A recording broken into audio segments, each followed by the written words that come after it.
Christian, i dag har Hun ser sgu okay ud.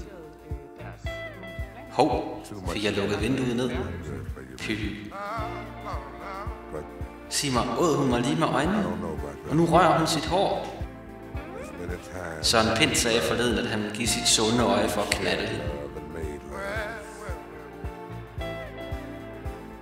Sidst jeg gjorde det med kamera på, var der for mørkt i stallen til, at jeg kunne se det bagefter. Og PC lugter endnu. Klippet, det kommer her. Jeg synes, det er en urimelig måde at føre politik på i dagens Danmark. Det er godt nok en stor mikrofon, Peter har i hånden. Hvad er den? En halv meter lang? Ja, det er jo en klar tale. Hvis man holder en fest i dag, altså hvis man bruger penge nu, skal man også sørge for, at det bliver betalt i dag, så skal man finde finansieringen nu. Hold kæft, hvor er det svært at sige finansiering, når man har jern på. Der bliver brugt masser og masser af penge. Der er jo nærmest ikke en side, hvor millionerne ikke ruller ud af det her. Men finansieringen derimod, den er noget mere luft. Jeg har så liderligt, så jeg ikke kan snakke.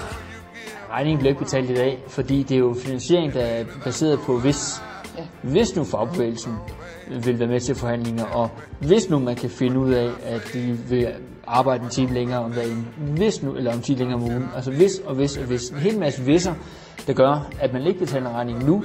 Men fuck, jeg glemte armen i skødet, bare hun nu ikke så. Det gjorde hun. Hun blusser. Jeg gør det. Fuck det, mand. Jeg gør det sgu. Fodsex. Hun har lange negle på tæerne. Hvor er det frækt. Men det er godt nok en stor fod, hun har.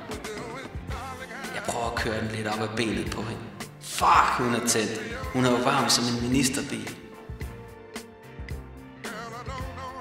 Fanden er den idiot, der er tændt for printeren, mens vi sidder og filmer.